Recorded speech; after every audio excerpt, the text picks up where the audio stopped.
to Visions of Our People, where we feature brothers and sisters who have followed their vision to build businesses, institutions, or services that serve, profit, and uplift our community.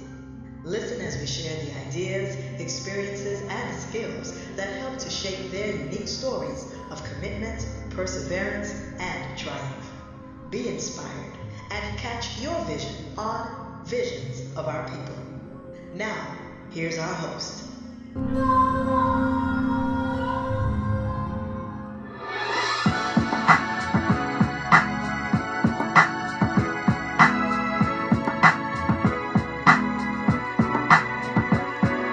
Pamoja Tutashenda, brothers and sisters, together we will win. This is Brother Kefim Umwafrika Moore, your host and producer of the Visions of Our People podcast, where today we're sharing the vision of author Dr. Shelley Monifa McIntosh, who has served in the capacities of teacher and national youth director in a faith-based organization for over 25 years. She served in higher education for 8 years and as an assistant professor in the Department of Urban Education at the University of Houston downtown. She continued her educational career becoming an elementary school principal for Marvin L. Winans Academy of Performing Arts in Detroit. She has developed professional development sessions, presented forums addressing literacy issues, and urban school administration. She has also provided reading intervention for schools.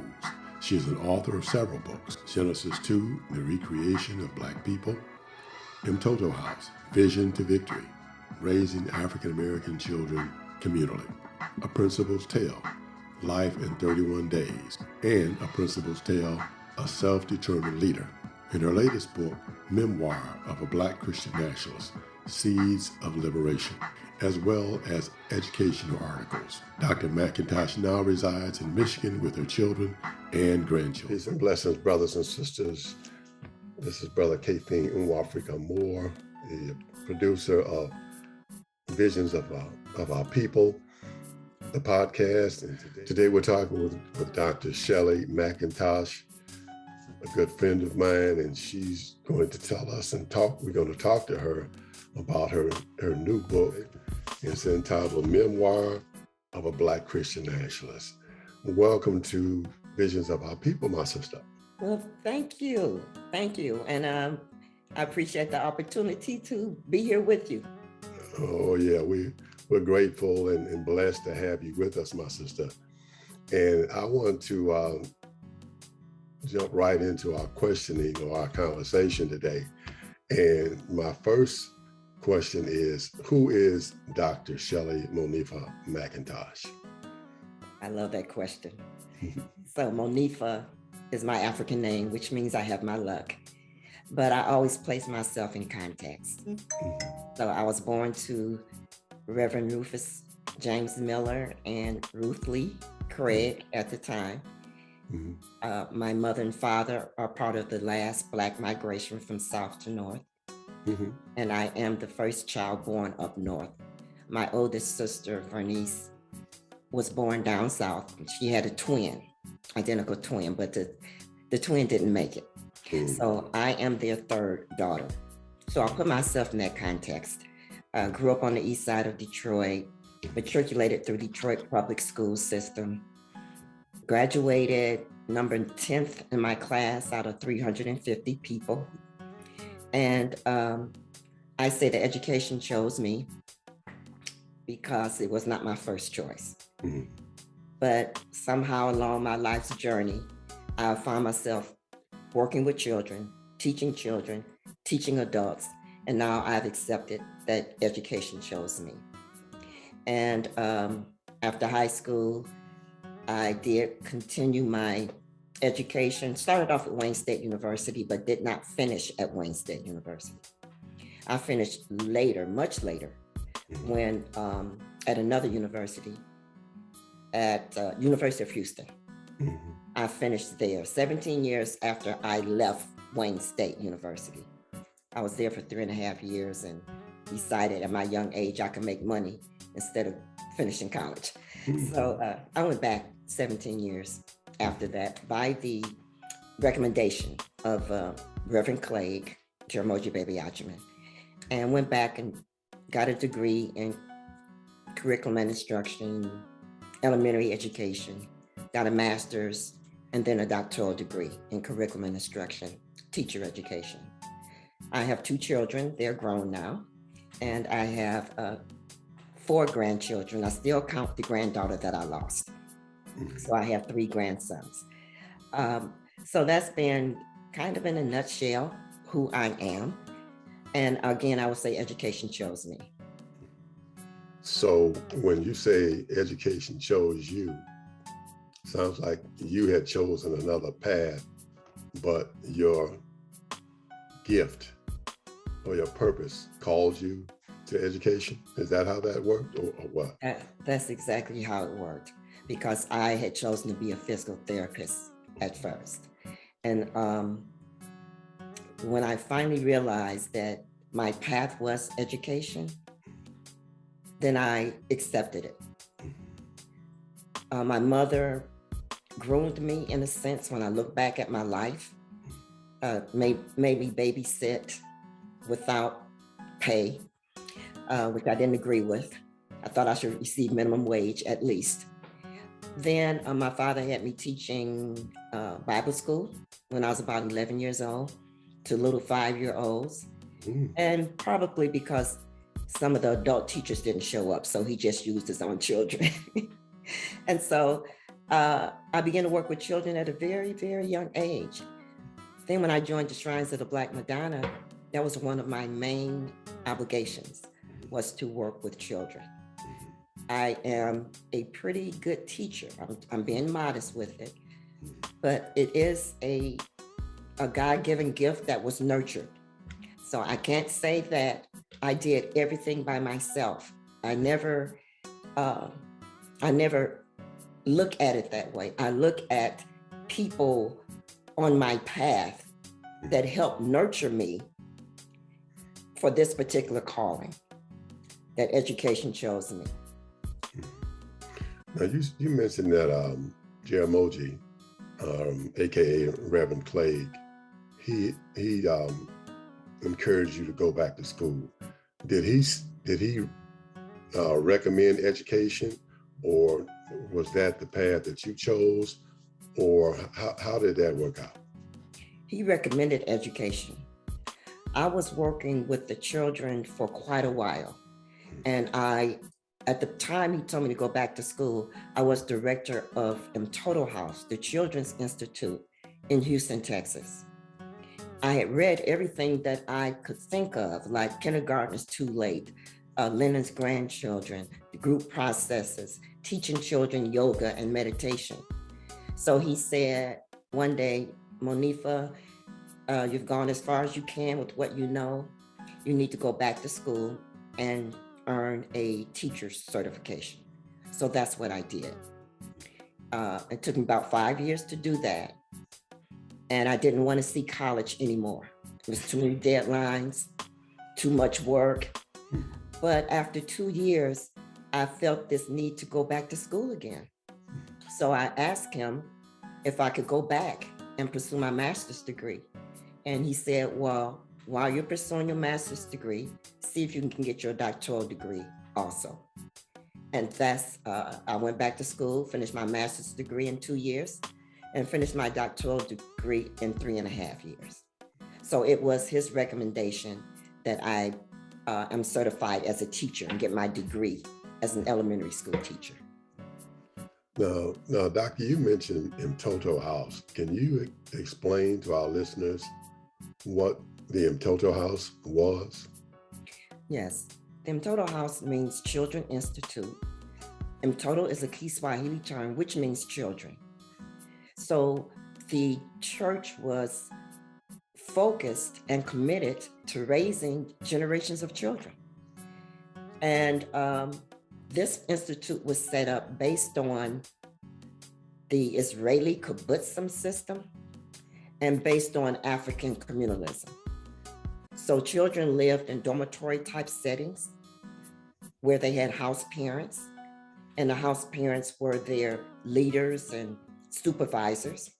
This was all done with the approval of parents that the children could live in the Total House situation for, I think it was like Monday through Friday, and they could go home on Saturday. So the children were engaged in becoming a group. The purpose was to raise a generation that was better than we were, a generation who would be loyal to each other, who would get the African history and spiritual development, academic development, social development early, so that we could create this very strong foundation for our children, and also for them to eventually become leadership and sustain the shrines of the Black Madonna, the liberation struggle. Now, in Total House, what role did you play in starting the Total House?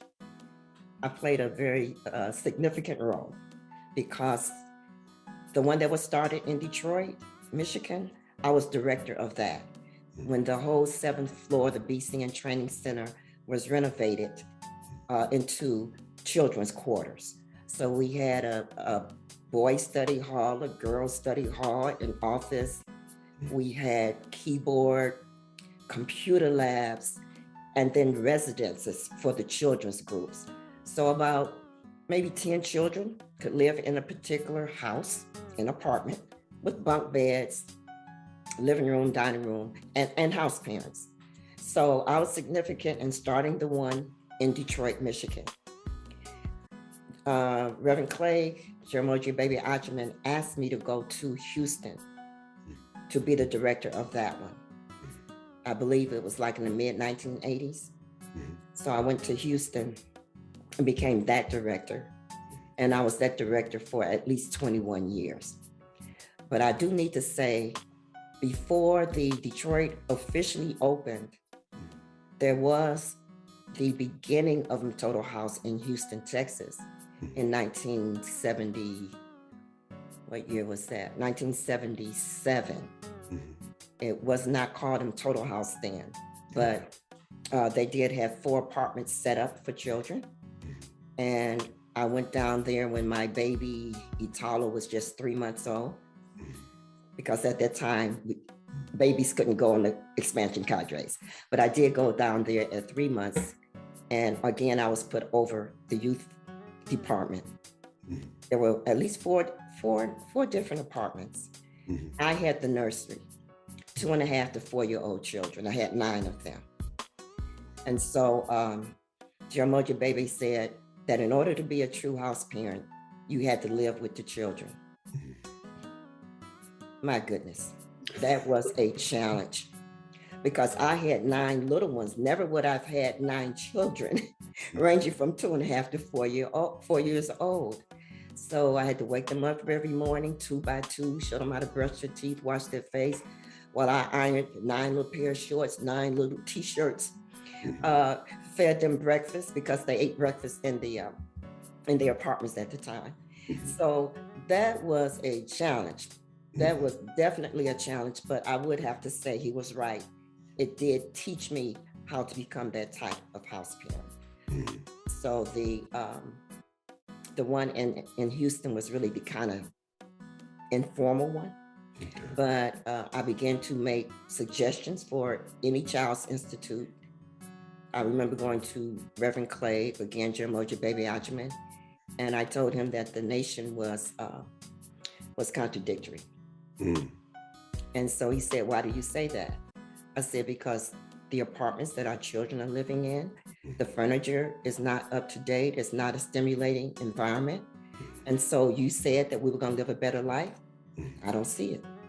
So he said, "Well, tomorrow you and Cardinal Nandi go shopping for everything that is needed for those apartments."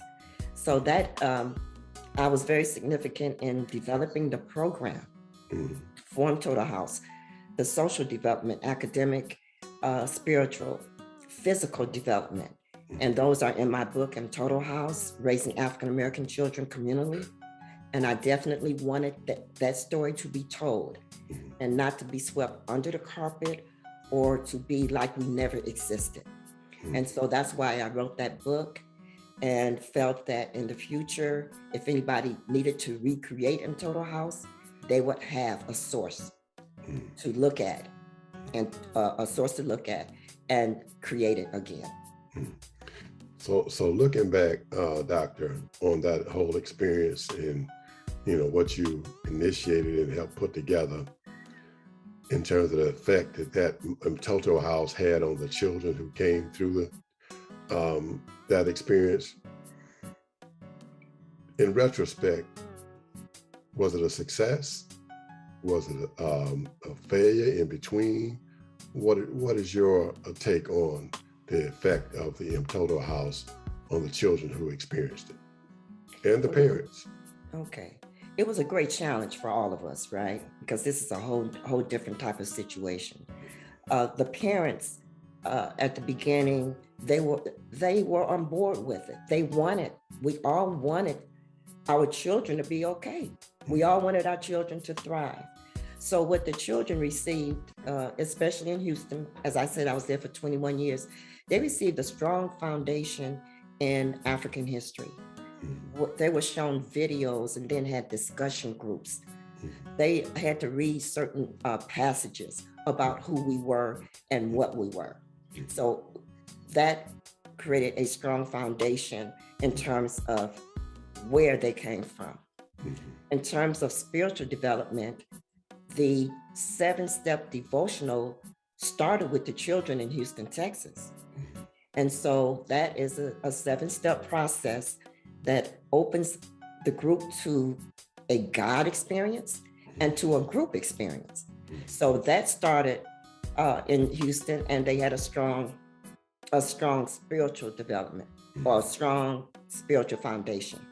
In terms of academics, we provided after-school program for the children and the 8-week summer camp program. So my focus was that children must be able to read. So during the summer camp, we tested our children in corrective reading. They placed in corrective reading. Then we taught them from that particular placement. So well that our 3rd graders could read on 11th grade level, and our 4th graders could read on a college level, as tested by the school. So we worked very hard on providing this academic foundation.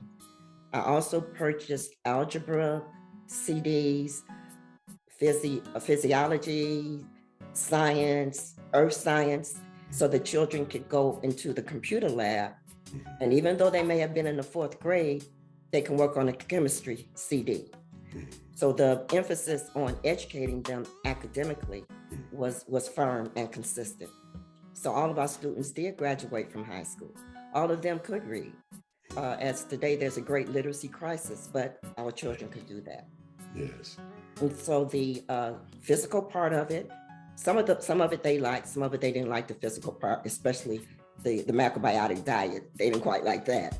But the sports, we had a complete sports program for the children during summer camp with football, baseball, basketball, swimming. And that again was part of their physical development. So there were some definite accomplishments in the Total House. As I speak for the one in Houston, Texas, the part that was challenging was when they finished in Total House. Then what were we supposed to do as a group of adults or as the nation to help them on their path? What I had been taught from Jeramogi Baby Ajaman is that when they finish in Total House or graduate from high school, then their responsibility is to go to college, is to go to a trade school, is to get more education. And we as adults were supposed to support them. And I think the breakdown, or where we could have done better, was to open up spaces for leadership for them, as was opened up for me at 21 years old. Right. And to provide a wide platform for their voices and for their input as to how do we move forward in the nation. That was needed. And so from high school, after high school, that space should have been worked on more. Yeah. That's basically what I would say. Now, they formed a relationship with each other from city to city, from state to state. That loyalty or that bonding is the foundation of a nation. The kinship. This is my brother, even though we're not from the same mother, Right. but we are all brothers and sisters. We've experienced life together. That is the foundation of a nation. And I think that you and Jeramogi, you all had a great impact on the Total House experience and our children in their development. And just for our listeners, folks who are watching this podcast, just to give a little reference of what the doctor was talking about, that Total House was in each region that the church was located in: Detroit, Houston, and Atlanta, Georgia. And just a personal testimony, doctor, and all of my children came up through the Total House. Not so much my baby girl, but my oldest, Kinasa and Nyamke, they came through. And just to tell you a little story, when I moved from Atlanta back to Detroit, Nyamke, excuse me, at the time, she was too young to get into kindergarten. So we had to wait to actually get her in. But to make a long story short, when she finally got into school, she was three grades ahead of all the other children. And they wanted to double promote her, but she was so young that they didn't. But, I just gave that testimony because that was a testament to the impact that the Total House had on our children. And I know it was a big deal. We were all reading, part of our reading list was that book that you mentioned, Kindergarten's Too Late. And that just talked about, the idea that if you wait until kindergarten to learn how to read, you're already behind. That's so true. I'm so glad you told that story. When the nursery first started in the BCN Training Center in 1972, I believe, they used the program. It's called Reading Mastery now. Back then it was called DISTAR. Gladys Evans was a public school teacher and the sister of Reverend Clegg. She suggested that. And so Reverend Clegg said, okay, we're going to adopt it. We're going to train people. And he specifically told us not to mess up the program. Anybody who's going to be trained, he used another word for it, but I'm not going to use that. But he said, don't mess up the program. So when they were old enough to go to school, these are nursery children now. It was implemented in the nursery with Tune, Fundi Tune, with Nefertiti. Then their kindergarten experience, the teachers said these children can already read. What can we do with them? So that foundation of that literacy, that is critical to any child succeeding academically and in life, in a sense, but definitely academically, because they have to read so many textbooks, so many storybooks. So that was a great accomplishment for Total House in all three regions. Yes. And Doctor, just for further perspective, we're talking about the Shrines of the Black Madonna. That's where the Total House and Jeramogi, Baby Ajaman developed this whole program. And I just wanted you to talk about your educational background so that folks could see the impact that you had, not just in terms of writing your books and the things that you're doing now, but leading up to that point, the educational background that you had, which was tremendous. So my educational background, I have a Bachelor of Science degree in elementary education and, again, teacher certification. When I was asked to go back to school, I was faced with the conflict because I had a group of youth workers, and it was 25 of them. And so I'm working with them full time, but now I've been asked to go back to school how am I supposed to do that? That was my question.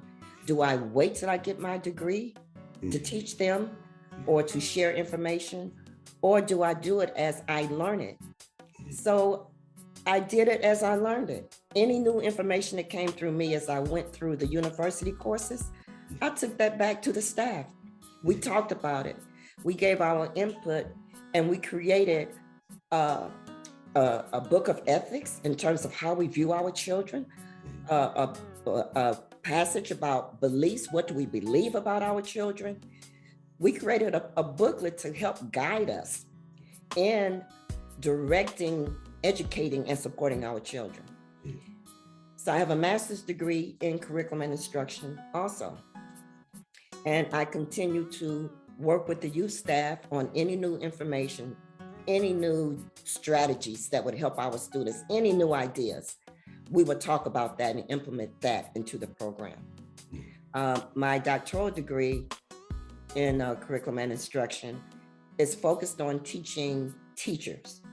So I have been teaching teachers, those who aspire to be teachers. So in my journey as an elementary school teacher, as a director of McIntosh House, as a elementary school principal, and then an assistant professor at the University of Houston, downtown. Though in terms of the span through, I guess through 2000, that type of experience, my educational experience, is what had direct impact on McIntosh House. Since then, I am now I own my own company, a child-focused consulting company. And I remember about maybe 25, 26 years ago, Jaramogi Baby Ajman told me that our new struggle will be one for education. And lo and behold, it is. It is. So I have a team of retired teachers who still wanted to contribute to the education of our children. And my focus is on literacy, because I looked at the data. I became very disappointed with the data. I became very alarmed about the future of our children, because the data said if we cannot close the education gap today, then the children of today will be unable to take care of themselves or their families in the future. That article was written 8 years ago. So the educational gap is correlated with income. Correlated with income. Education is correlated with income. Reading is correlated with income. And so I said, I need to do something about this.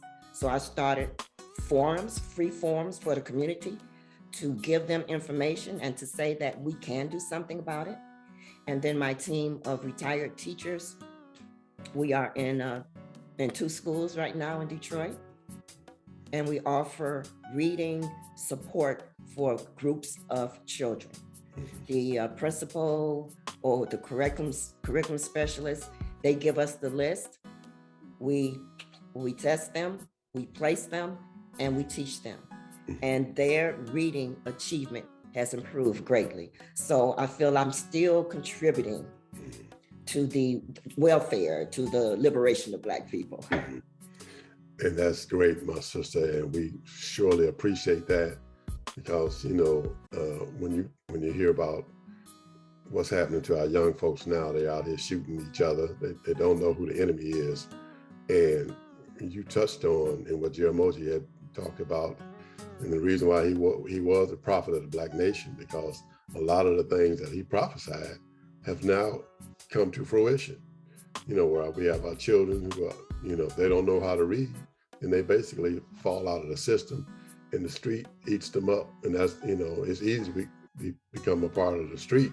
All you gotta do is just, go out and commit a crime. You don't need a lot of education for that. That is so that's very essential to, our struggle going forward, and yes, to address that. But I wanted you to tell the audience about, your educational background, but also in terms of your book, Memoir of a Black Christian Nationalist, the foundation of who you are today. What would you say Black Christian nationalism had on who you are today, and then explain, if you don't mind, what is a Black Christian nationalist? Okay. So it transformed my life. Black Christian nationalism transformed my life. By the time I was 18 years old, I had lived through 4 assassinations.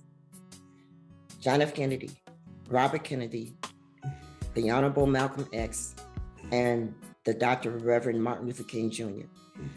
I also lived through the rebellion.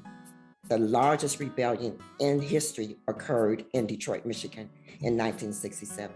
So I saw neighborhood business areas being burnt down. And I did not participate in the civil rights movement, but I saw it. It was televised. And I asked myself, why? Why are they sticking dogs on innocent people? Why are people being jailed? Why are people being assassinated?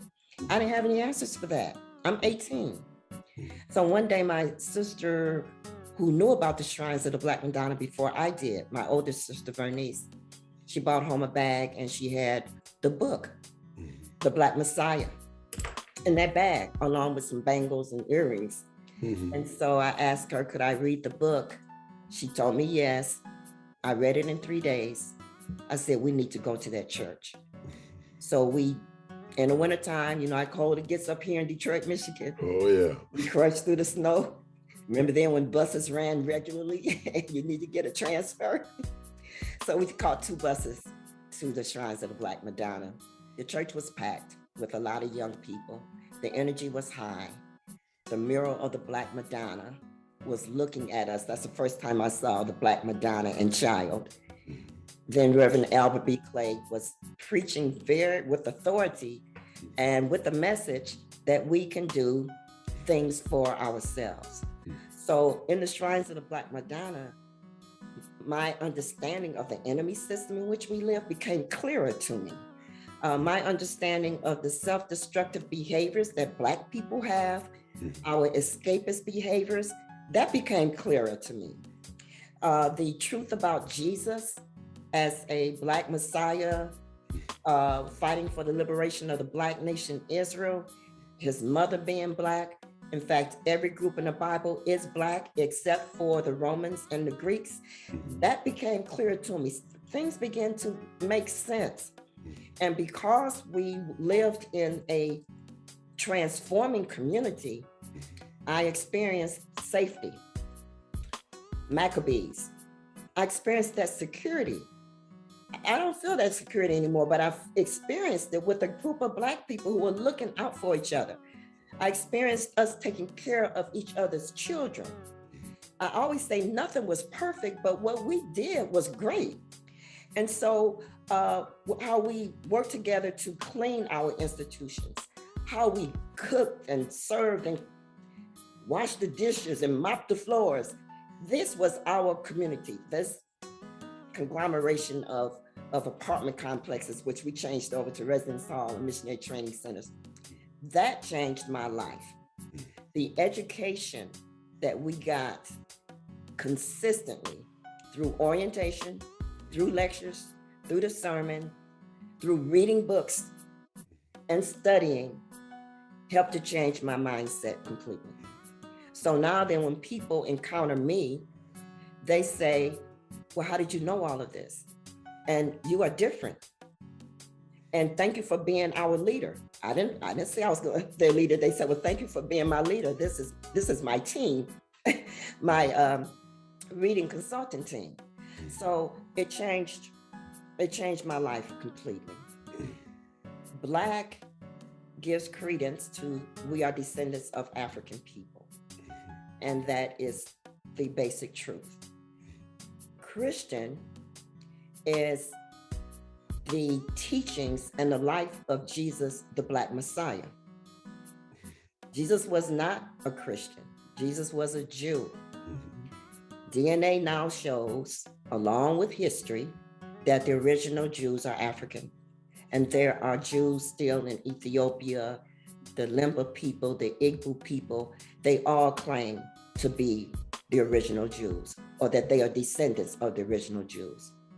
So the Christian part is after the life of Jesus, after he was crucified, assassinated, lynched on a cross by the Romans. And his disciples experienced this flow of energy during Pentecost. The power of God came to a group, and they believed in the resurrection of Jesus, the risen Christ. Then that is where the Christian comes from. So we are following the original teachings of Jesus, the Black Messiah, not the modifications and the changes made by the early Roman Catholic Church. So we're Christians. 86% of Black people in the United States identify themselves as Christians. So that's why Jaramogi Bebe said Black Christian. He was a Christian. My father was a Christian. I was raised as a Baptist. So he was addressing all these Black Christians. If we can now take the true historical teachings of Jesus, we can make that relevant to our struggle for liberation today. The nationalists, the root word is nation. It is a natural move of every group of people to create an environment where they thrive, to create an environment where they have some decisions about their lives, where they can create communities where their children can get all the basic needs of food, shelter, clothing, and emotional needs such as love and caring. And then being able to say that we make decisions about our lives as a collective people. That's nationalist. So the Japanese people, they have no problem saying they're a nation. The Chinese people have no problem saying that they're a nation. America has no problem saying that they're a nation, except they oppress Black people. That's where the conflict comes. They can oppress people of color or different religions. So Ghana is a nation. Tanzania is a nation. It's a natural move of a people who want to be free of oppression and want to build a world for themselves where they can ensure their own survival. So that's what the nationalist means. And the Shrines of the Black Madonna, we believe that we could exist as a nation within a nation peacefully, like the Chaldeans do. They have their own communities, their own income. They what do they do? When they get paid, before their money goes back out into the general economy, they've gone through 11 Chaldean businesses. That type of having some kind of control over your own communities and over your own lives. So that's Black Christian nationalism. Thank you for that great explanation of what a Black Christian nationalist is, my sister. And that Black Christian nationalism drew you into the nation and the Shrines of the Black Madonna. So let me ask you this.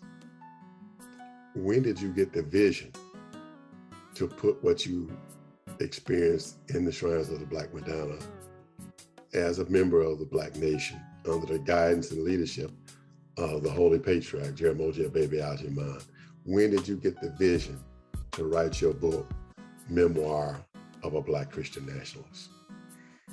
In 2020, during the time of the pandemic, with the throes of the pandemic and with the shutdowns and lockdowns, we were confined to our homes and so forth.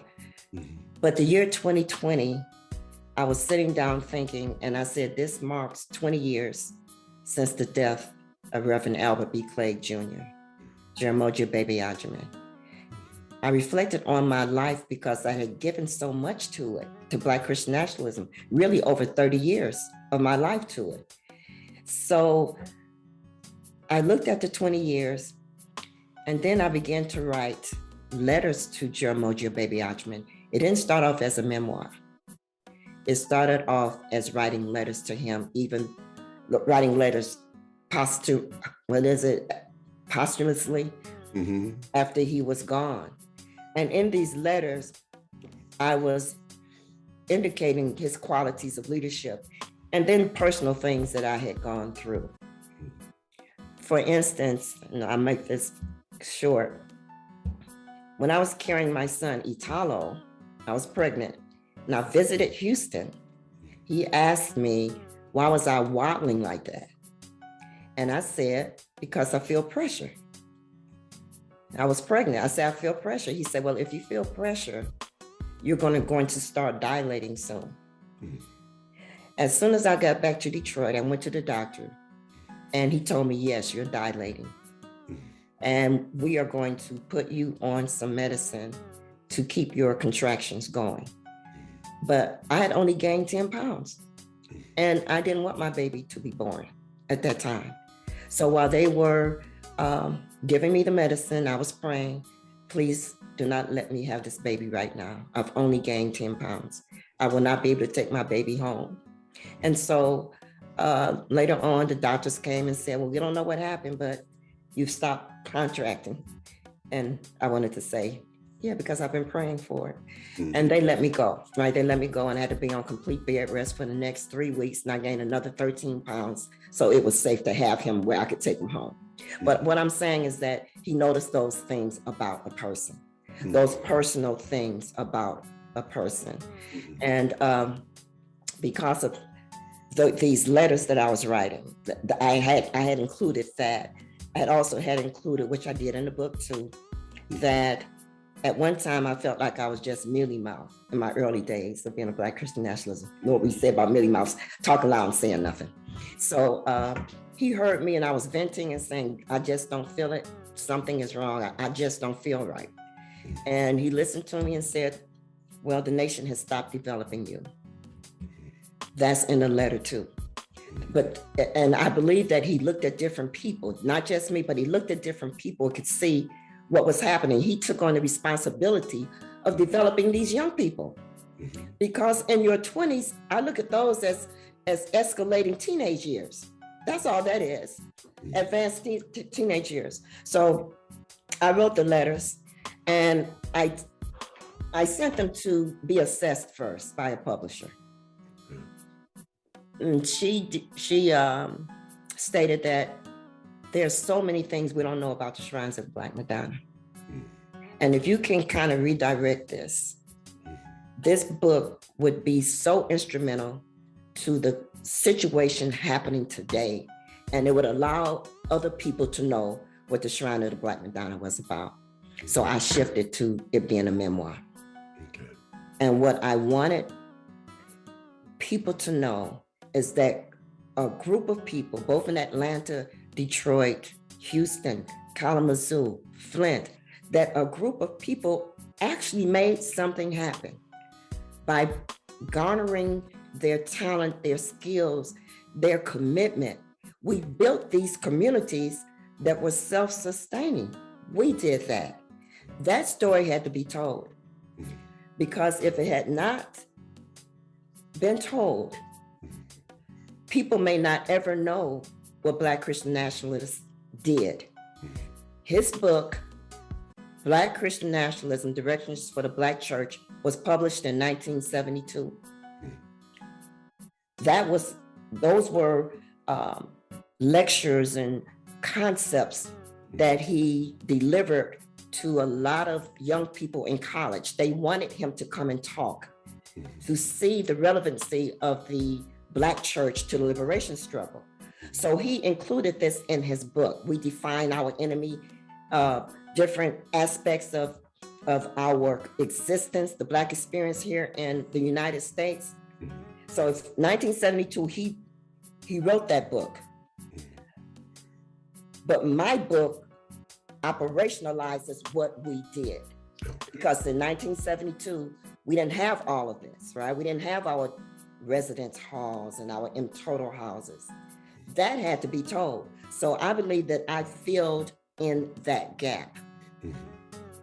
And if we go from 1972, I think it was in 2001 that I wrote Genesis 2, the recreation of Black people. Why did I write that? Because I said we have no publication since 1972. So I realized in the Black Messiah, those were a combination of his sermons. I said, well, I'm going to give a combination of Black theology lessons only in the meetings that he facilitated. So in those meetings, we came up with the 3 points with the scripture. We discussed different aspects of the scripture, the historical context.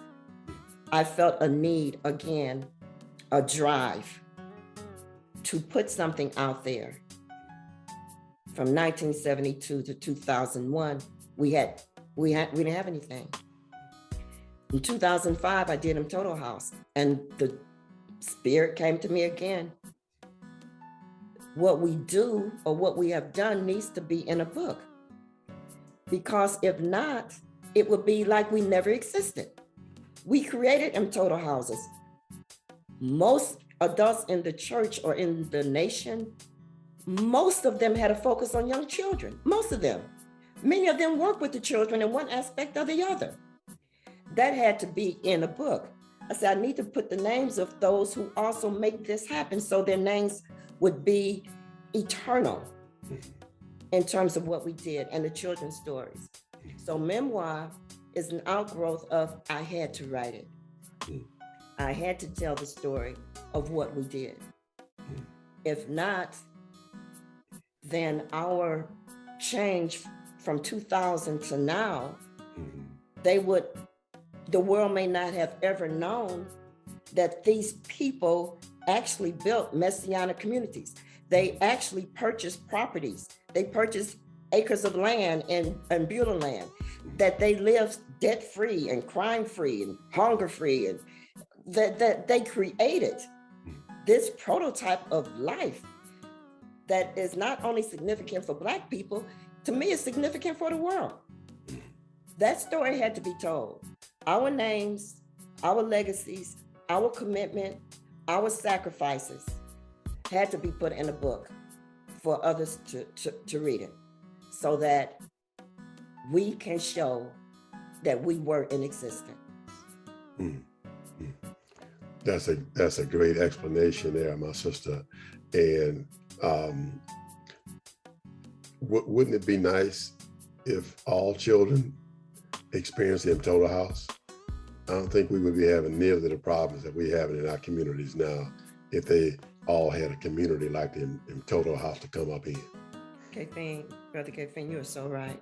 Because many of our children, as a teacher, as a principal, I even coach teachers and I go into schools, and many of our children don't have that security. We offered our children that security. There is going to be an adult here when you come home from school. You can bet that. There's going to be snacks for you too.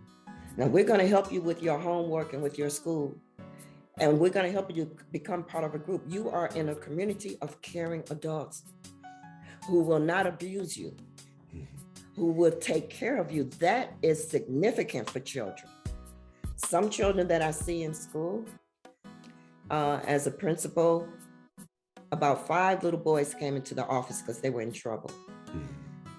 The dean of students were supposed to take care of them, but there were so many students in trouble that day that I had to take care of them, right?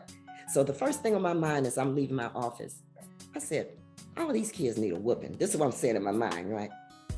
But when I got to them, these 5 little boys, all in the 2nd grade, I asked the first one, do you get a whooping? Yes. Yeah, all of them said yes. I went back down the road. How do you get a whooping? My mother punches me in the chest. How do you get a whooping? My mother punches me in the chest and in my arm. How do you get a whooping? My uncle punches me in my chest. Out of 5 little boys, only 1 got a regular type of whipping. I never mentioned whipping to them anymore. I never mentioned whipping anymore. So we have children, some children who are physically abused by adults, and they don't quite know how to deal with that. And we have children who are hungry. I've had children who come to school hungry. As I was coaching in a 4th grade classroom, the teacher was saying, okay, it's time for everyone to go to gym now. And one little boy didn't want to go to gym. So she said, why don't you want to go to gym? You need to go to gym. He just sat in his chair. So as she took the children out, I went and asked him, was he hungry?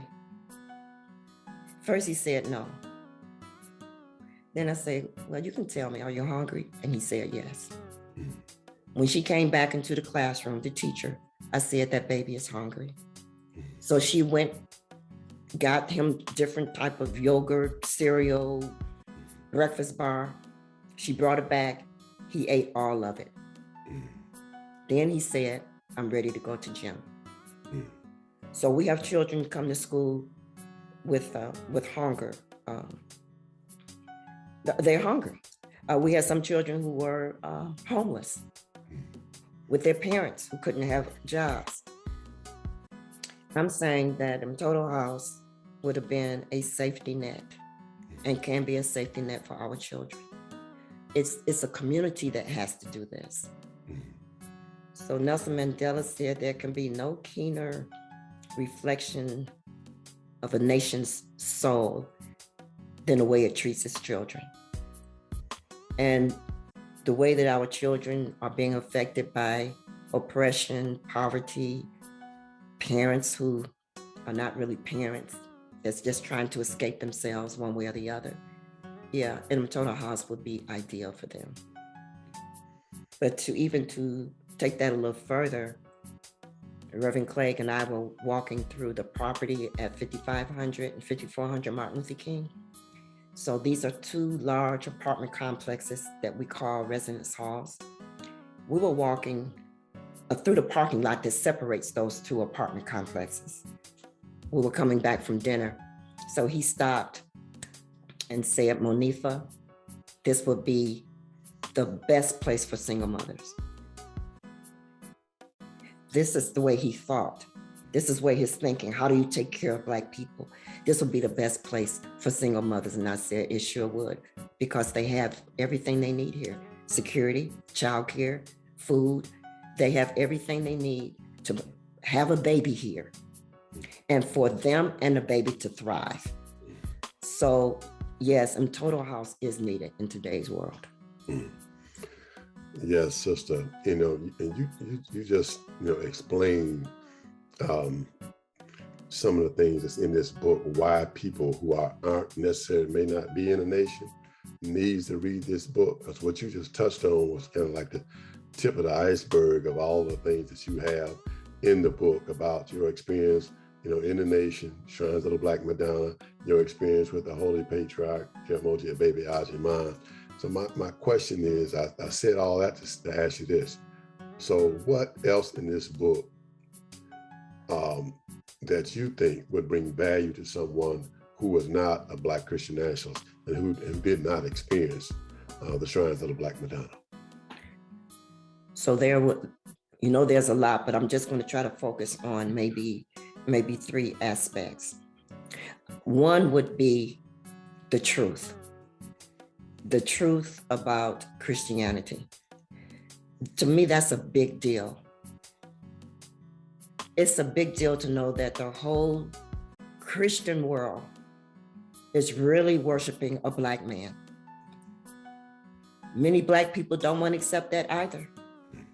But Jesus could very well look much like you.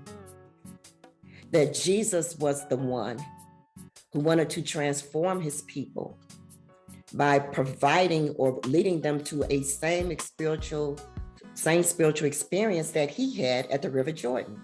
That was his experience of God power. He wanted to lead his people to do the same thing, because if they could experience who they really are, if they could experience and acknowledge their inner divinity, it changes what they do. It changes their outlook on life, and it also gives us faith in our own power. That truth needs to be told. So those who are not a Black Christian nationalists, but who may be Christians and others, they need to know that Mary, she was also had gone through a tragedy because she saw her 33-year-old son nailed to the cross. They have romanticized that. And they've made songs like Mary didn't cry, like she didn't break down, like she was just fine because she knew he was God sent. No, any mother will break down in that situation. The truth needs to be told. And that same method of getting rid of Black leaders still rolled through history up until this time. So the assassination of leaders, that is all a part of it. At a 10-year span, I saw a documentary. In a 10-year span, every Black leader in Africa and in the United States have been assassinated. They need to know the truth. And that we live in an enemy system, that we have to peel back the layers of it because we are controlled by it. So those who are not in the shrine, learning about the enemy system in which we live gives us a perspective of reality. And with that reality and knowledge of it, we can help change things, because now I know what oligarchs are. I know that when they say we have a choice of different products, that one company makes 1,000 different products. I know now that wealth is created, but poverty is created also by legislators who determine what the minimum wage is. So for those who are not in the shrines of the Black Madonna, how it would benefit them? The truth. The analysis of the enemy system in which we live. Communalism, that a group of people who have decided to love each other, even with our own idiosyncrasies, and to serve each other and care for each other, can make life better for all of us. This whole idea of individualism perpetrated by this world system destroys our community. It destroys our relationship with each other.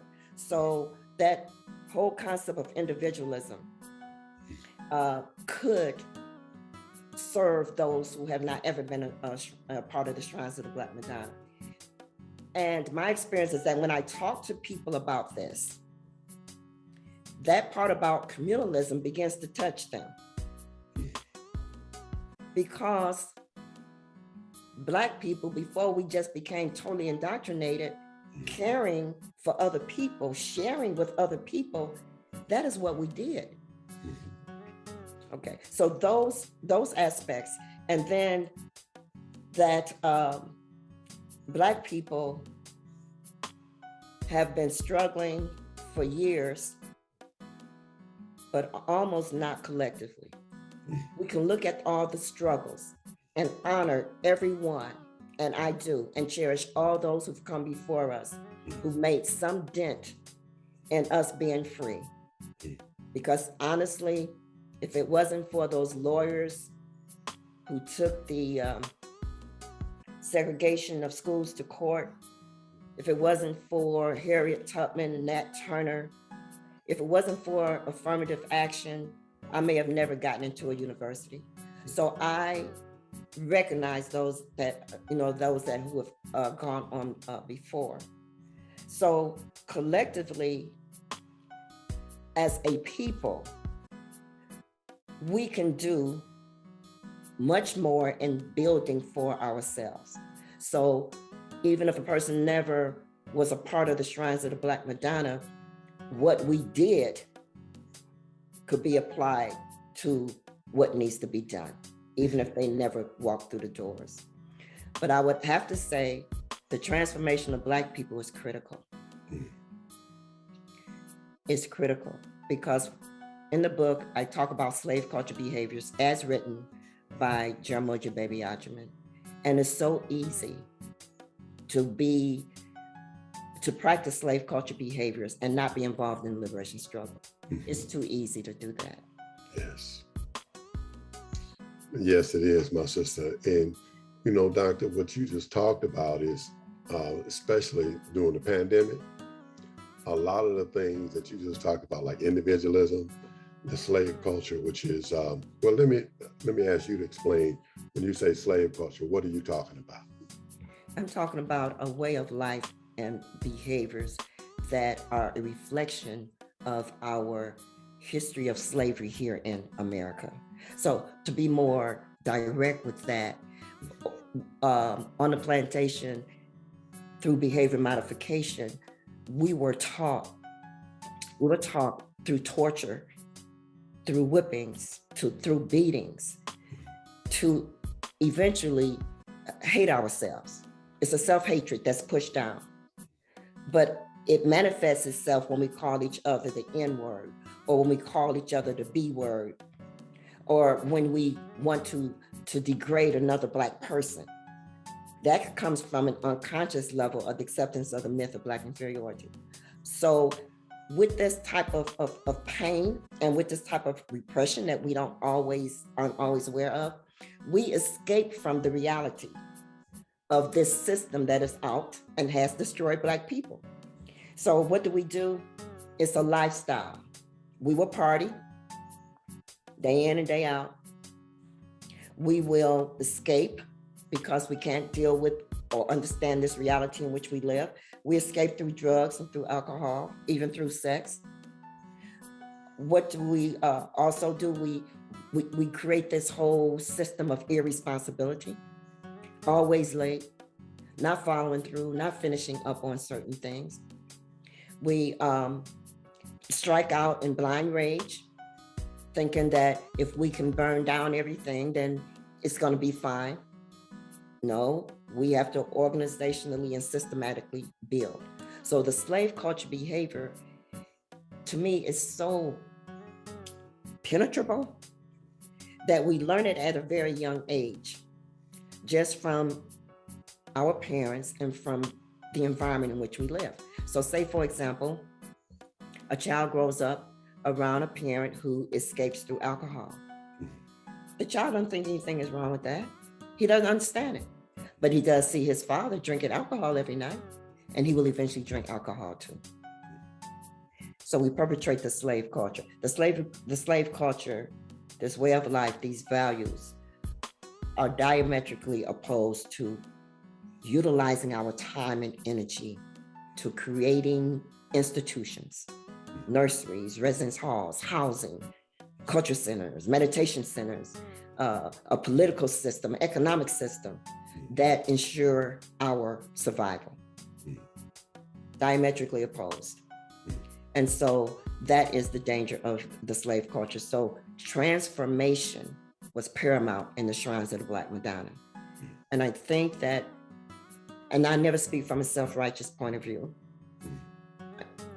I try to examine my own behaviors and where those come from too. The shrine helped me to reflect on me, because so often we can lie to our own selves. So coming through the shrine and being a group leader, coming through the spiritual practices, I realized too that I can lie to myself. Now, what in the world is that? Why am I lying to me? That doesn't make sense to me. It brings us to that type of awareness, the transformation of our behaviors, where now they are productive. An awareness of our behaviors, of whether they're helping another Black person or not. An awareness that my behavior may be self-destructive, then that needs to be changed. Only a group of people who believe in the same thing can help that. Because you have Christians who go to church, but they are just as mean and evil as they can be. You have a Catholic ministry, the cardinals, the priests who have molested children for years. Something is wrong with that. So the transformation that I experienced in the shrines of the Black Madonna, that transformation is important for us as a people. If not, we will continue to look at each other through the oppressor's eyes. And let me make a point here that this is not all Black people. It's just too many Black people that do this. It's just too many. And when we do that, as you mentioned before, then we have no problem in shooting a child in the face, a 5-year-old, which occurred here in Detroit. Let me get rid of all the witnesses. I will shoot a 5-year-old in the face. I will shoot someone as they pull up in the gas station. That's self-destructive behavior.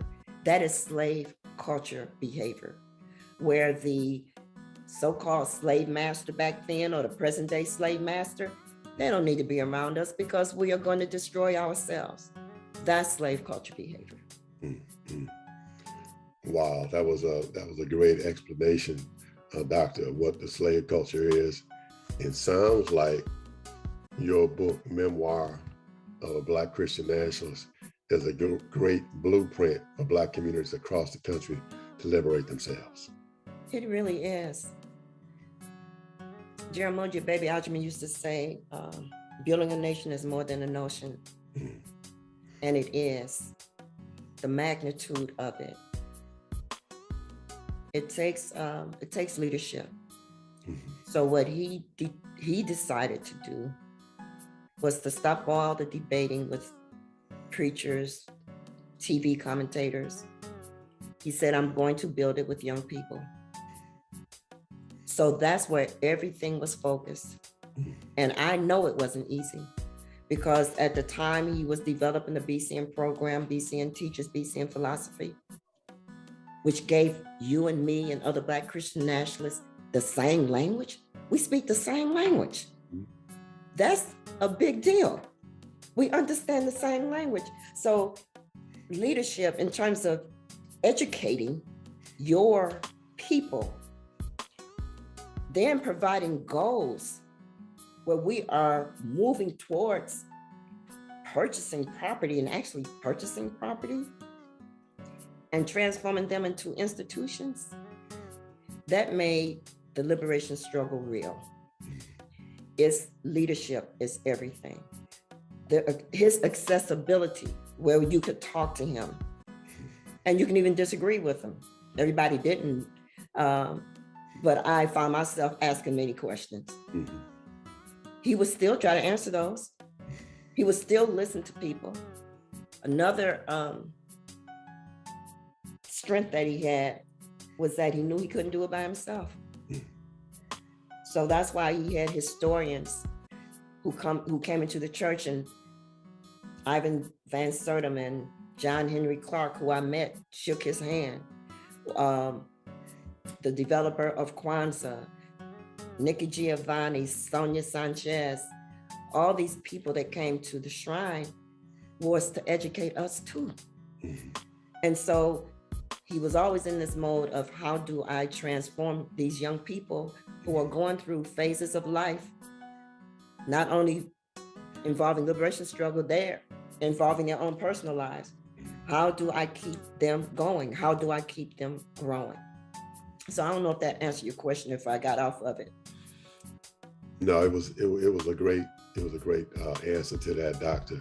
And in reference to that, with the impact that the shrine had on you personally, do you still consider yourself to be a Black Christian nationalist, and why? Always and will be a Black Christian nationalist. Why? I believe that human society stands under the judgment of one God, revealed to all and known by many names. I still believe that. I believe that Jesus was a revolutionary leader sent by God to rebuild the Black nation Israel. I still believe that. I believe that the revolutionary spirit of God is embodied in each generation or born anew, and that Black Christian nationalists constitute the living remnant of God's chosen people in this day. I still believe that. I believe that both my salvation and my survival depend upon my willingness to reject individualism. I still believe that. I am a Black Christian nationalist from the inside out and from the outside in. I will always be a Black Christian nationalist. My evolution through the church, I've changed, I've grown, I've experienced God power, I've experienced group power, I've experienced the qualities of a great leader. I experienced the life that I would have never had just being out here by myself. And so I will always be a Black Christian nationalist. And like I said, I'm not perfect, nor is anything perfect, but we really tried.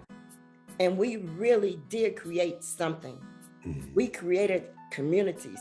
We created institutions. We created this kinship to each other. That is amazing. That is an accomplishment. That is nation building. And so I will always, always be a Black Christian nationalist. So you still think there's a need for Black Christian nationalism today? There is such a need for Black Christian nationalism today. I talked to one person just not too long ago. He was in the church for a while and then he wasn't. So he told me there is such a need for Black Christian nationalism now.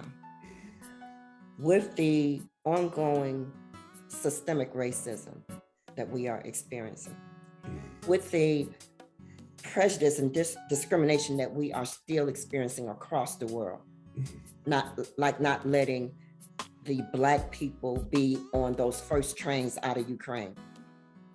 With the inner city schools that I've gone into, and I know through study how there is unequal funding for inner city schools.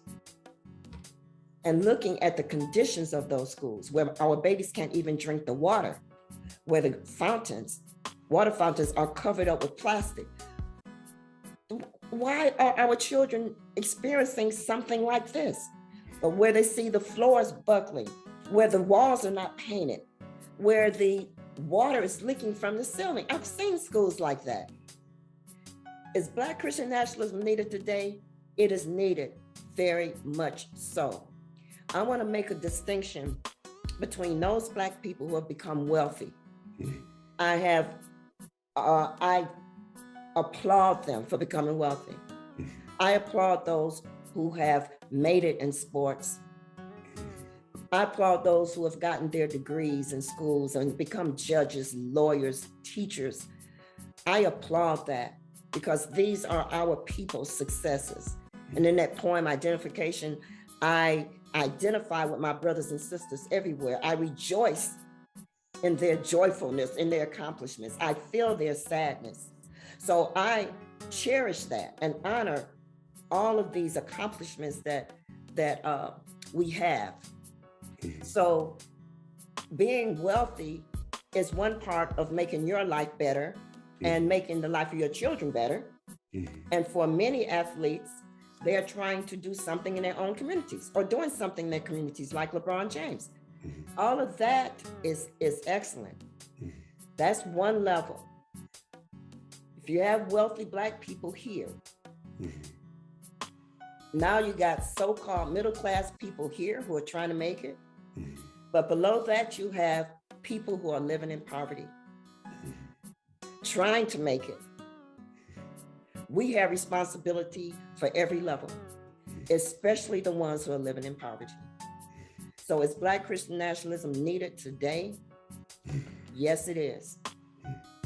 The residence halls that we had before, that would have been a good housing for people. They could have been trained in terms of how to live because we had what? The transformation process, we had the group process. In terms of the industrial kitchens and dining halls, there would be places for them to eat. Yes, Black Christian nationalism is still necessary today. And I believe that it could really unite us. Now, some people say, well, I don't think that it could ever happen, but I'm always a hopeful person. Even if you don't agree with all the doctrines or the tenets, if we can agree with 3 statements, we are Black, we are oppressed, we seek to end our oppression. That overall umbrella statement that comes out of Black Christian nationalism, we could garner a lot more people and build a lot more power. Amen. Amen. Yes, it is still needed. And it may take this other person also told me, the same person said, maybe if we could have purchased houses within a community and built the community in terms of single homes, that is an option. That was an option instead of Well, they were comparing the apartment complexes versus single homes. But that's still an idea. Yes, you could build a community with people living in single homes. You can build a messianic community there. Yes. So, yes, Black Christian nationalism is still needed today in every aspect of the world, in every aspect that there is. You mentioned earlier about the glacier, what did you mention? The top point of the glacier? Yeah, just the tip of the iceberg. The tip of the iceberg. And what we've discussed is only the tip of the iceberg. Yes. Because there's so much substance beneath that it's not all in the book. A great deal of it is in the book, but there's so much more substance as to what we did, how we did it, what challenges we faced, but yet and still, we did it. We did it for those from 1972 to the year 2000. We did it. And that shall never be taken from us. It shall never be taken from us that these group of Black Christian nationalists actually did this. When I explain that, or a white person reads my book, they are blown. It's not that they disrespect me. Any radio interviews I've had with nice podcasters, it always blows their mind. They don't feel offended. They just feel, you all actually did this? You all actually touched these people's lives? You mean that God is cosmic energy and creative intelligence? Because I had one podcaster say, I can identify with that. God is cosmic energy and creative intelligence. That makes more sense to me than just flying off to heaven somewhere. That makes a lot more sense to me. So yes, it is still needed today. And I would hope that with the seeds that have been sown, sometimes we don't know how they will blossom, but Black Christian nationalism is not dead. It is not. And it will bloom in its own way. Yes. We sometimes may not know, but I believe that my book will serve a purpose for that. The seeds that you have planted, the seeds that I've planted, the seeds that's in us that will never go away. Spiritually, that seed as it germinates and blossoms, and our physical beings depart from this realm, it's still going to grow. So the founders who've gone on before us, and they planted those seeds in us, they're blossoming and germinating. And I honestly feel within my heart and soul that Jeramogi Baby Yajamin, Cardinal Nandi, Cardinal Olu, Cardinal Amanifu, Major Kokai, General Masai, I believe that they're all satisfied with me writing the book. Amen. Amen. I know the ancestors are definitely pleased with the work that you've done, my sister. So BCN is still the answer. BCN is still the answer. I do hear some people say, well, it can be part of the answer. It is one of the answers. But if you look at our history in America, we don't have enough power yet. Right? We still live in a system where we depend on them for our food, for our clothing, for our utilities. It is a complex system where we totally depend on it. Yes. So how do we gain power where we depend on our own resources? How do we collaborate to make sure that within this system that our people are well served? Remember, Jeramogi said that you can't use power until you get power. Right. We still have to build that power. Our motherland is one of our resources. It's one of our mainstays, our motherland. And whatever is happening there is going to have a great deal to do with our future too. Yes. So, in terms of Black Christian nationalism, yes, I still believe it's the answer because of its comprehensive approach to liberation. Yes. Remember, Jaramogi Baby looked at the Honorable Marcus Garvey, who had the Pan-African Orthodox Christian Church, and was trying to figure out what went wrong there, because he had one of the largest Black movements in the United States, right? Then he also looked at Jesus, and he specifically told us Jesus failed. And we didn't want to hear that, but he did. His liberation struggle failed. But it was kind of reborn with his disciples when they received the power at Pentecost, and they continued the movement. So the Christian church was a movement. It was not just a church. It was a movement. It was a liberation movement. So I think what I'm trying to say is that Black Christian nationalism, in terms of its comprehensiveness in providing education and giving us eyes to see the enemy system in which we live, and making the group process instrumental to our change, and having a program that develops our spirituality and helps us to discover our inner divinity just as Jesus did. In terms of the power of the revolutionary Holy Spirit coming to the disciples at Pentecost, we have the comprehensive program for that. Yes. That to me is what makes the biggest difference in Black Christian nationalism. Yes, yes. So, Doctor, what would you say is or will be the legacy of Jaramogi Baby Ajiman, aka Reverend Alfred B. Clay Jr., and founder of the Black Christian Nationalist Movement, that you think folks need to know? And I think they need to know. Do you know how many people will say he was a father of Black theology, which only gives them a very small picture of what that means? I want to add to that is the effectiveness of his leadership. And that is part of the book, Seeds of Liberation. What effective leadership can sustain a struggle like this for 30-some years? What qualities must that leader have? And that leader must have a commitment to the people that he or she is serving. So that to me is a great sacrifice, that I am now committed to the people that I'm serving.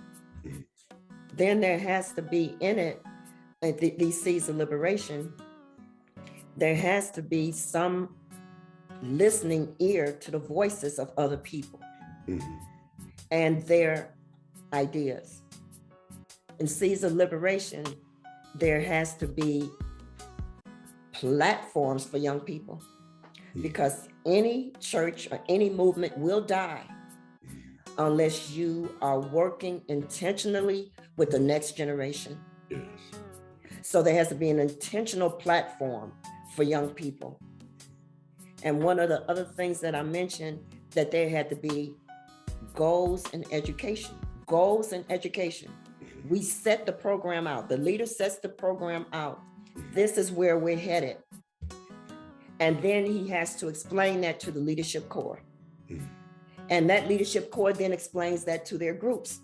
Yes. That's how we were successful. So that is one seed of leadership, one seed of liberation. And then, even though there are more listed in the book, I ended with love. There has to be an undying love for Black people, and it has to be shown through what we do. Yes. So those people who want to know the legacy of Jaramogi Baby Ajiman, he was one of the most effective leaders in his time. That he went against the grain and said, I too will commit my entire life that I have left to the liberation of Black people, just as Jesus did. I have people, these are my people. All Black Christian nationalists are my people. Not only must I nurture them and care for them, but if I've set out goals for them, then I'm going to have to help them to get there. Because if not, if they can't see the tangible institutions, then I am not doing what I'm supposed to do as a leader. The commitment to, in terms of Essenes and full-time people, that if I ask them to live in a residence hall, then I'm going to live in it too. I don't need a mansion on a hill, or do I need a $1 million home? If I've asked them to do this as a leader, then I require the same for myself. If I ask them to be on a communal budget where they don't own any cars, but the church will purchase a fleet of cars to help them get where they need to go, then I too will not own a car.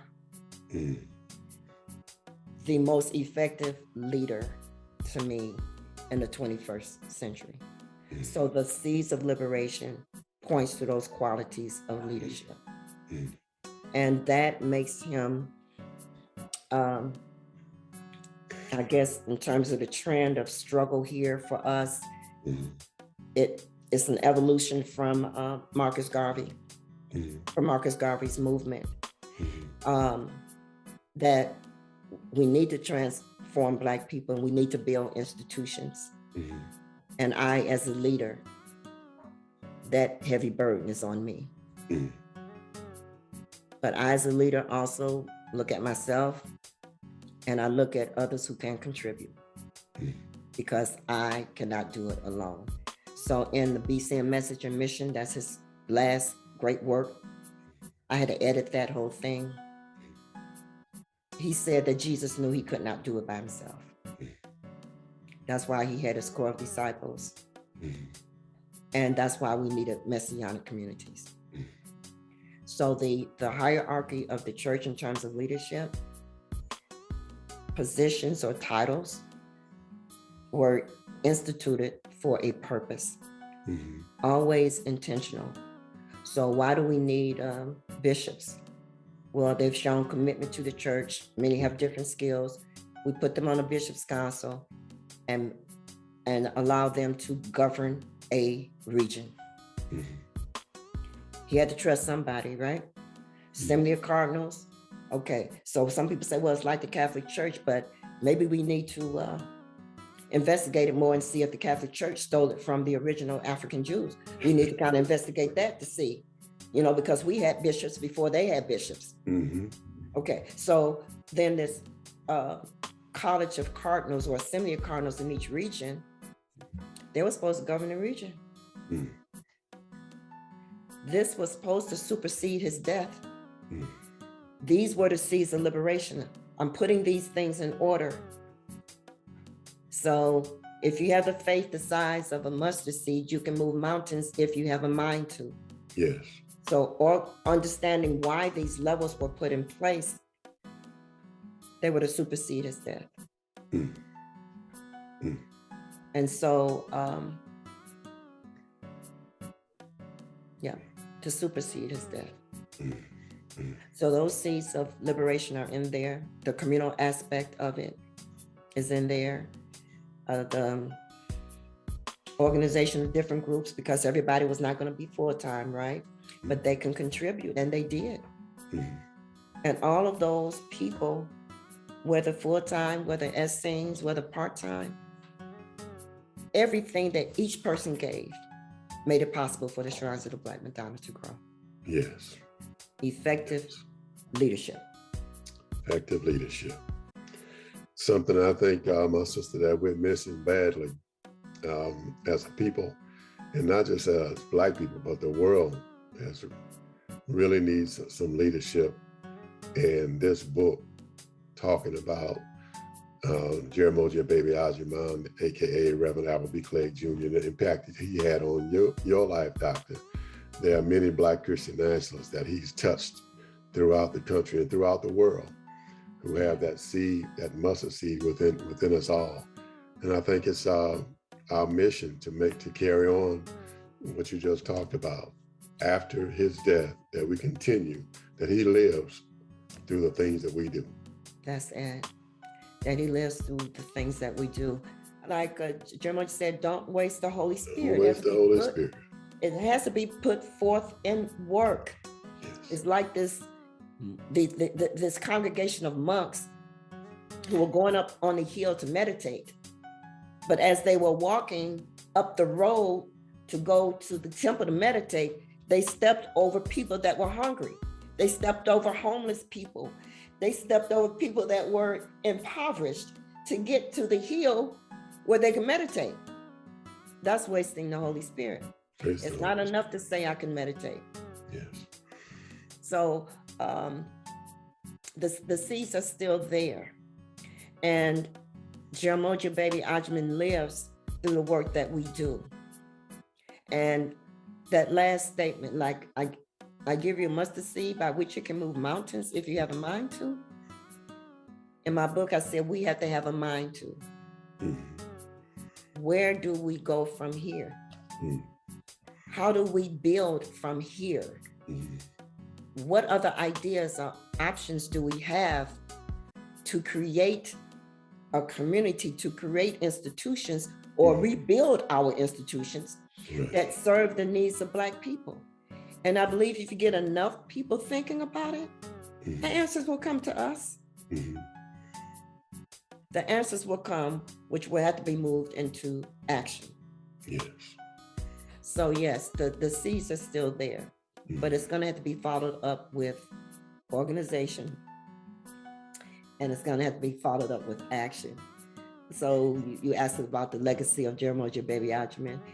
Another would be organization. He always emphasized organization. He told us one time that white people are organized. He mentioned that they're organized.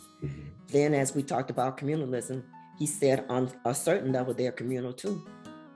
Because if they want to stay in power, they're going to have to collaborate and network with these other European leaders, which is NATO. They have to do that. And so with us, to me, our talents, our skills, wealthy Black people, our accomplishments, all of that, we have everything we need. We just need an umbrella. We are Black, we are oppressed, we seek in our oppression. I belong to a sorority. Never joined a sorority until last year, right? But this is Black women, right? Professional and businesswomen. You don't have to do that hazing and none of that. But I joined it because of what they stood for, and it's been in existence for 92 years. But I told them that we really need to look at everything because divisions of our people are also caused through organizations. So sororities will feel separate from each other when, if there was an overarching umbrella, there would be power. Churches are separate from each other, Black churches, because they have different doctrines and different tenets. When if that is a source of division too. So I believe that's why Jeremiah wrote Black Christian Nationalism, New Directions for the Black Church. So there could be this overarching umbrella that pulls all of our resources together to create power and life, quality of life for Black people. Yes, yes. Doctor, it was a pleasure talking to you today and having this conversation. You dropped so many nuggets in terms of your history and just your impact and the impact that the Holy Patriarch had on your life and on my life. Yes. Black Christian Nationalists. We can all talk about it. And a lot of it is in your book, Memoir of a Black Christian Nationalist. Yes. How can brothers and sisters get your book? The easiest way to get it, I believe, is through Amazon. You can order through Amazon. But if you went to Google and just typed in Memoir of a Black Christian Nationalist and Shelley McIntosh, There are going to be about 7 or 8 different other platforms that you can order the book from. If a group wanted to order 10 books, that's the bulk. That's the minimum for a book. Then they can contact me through my website if they want to order 10 or more. And those will be autographed copies. So bulk orders are done that way. Amazon, Barnes & Noble, Target, Detroit Book City, a Google search, my book is going to come up. Okay. And what is your website, Doctor? It is ShelleyMcIntosh.com. Shelley McIntosh, one word, .com. Thank you so much. Doctor, do you have any closing remarks that you'd like to leave us with? Well, first, I want to thank you, Brother K-Fane. And I thank you for the questions, for our discussion. It really is important for me to be able to do this. And I appreciate the invitation.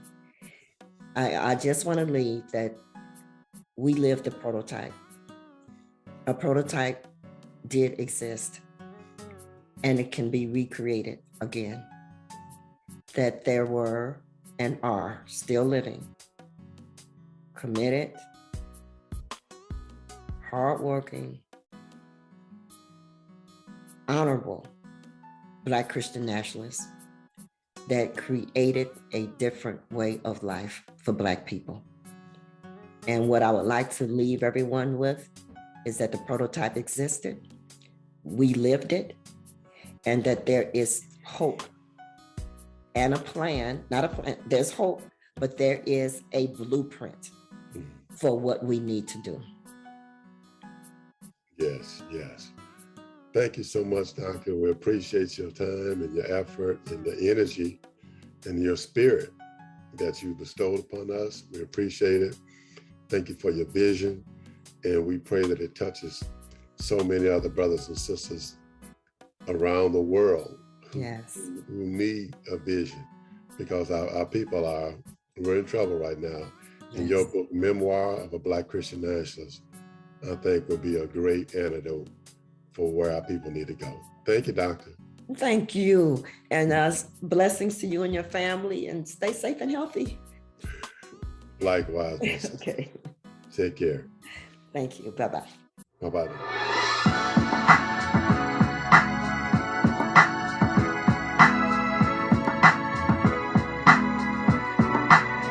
Brothers and sisters, you have been listening to Dr. Shelley Monifa McIntosh, author of Memoir of a Black Christian Nationalist, Seeds of Liberation. You can purchase your copy on Amazon, Barnes & Noble, Target, and the Detroit City Book Club. Or you can visit her website at www.shelleymcintosh.com. You can follow Visions of Our People on YouTube at K-Fing Moore, or on Facebook promoting Visions. If you'd like to be a guest on Visions of Our People, email us at kfingmore@aol.com. To support the Visions of Our People podcast, you can cash up your donation to $K-Fing Moore. Join us again for more Visions of Our People. Thank you for joining us for Visions of Our People. We hope that our stories of commitment, perseverance, and triumph have inspired you to follow your vision of creating businesses, institutions, and services that uplift our brothers and sisters, serve our community, and make us the great people that our Creator made us to be. We wish you peace and blessings, and we invite you to join us again for Vision of Our People.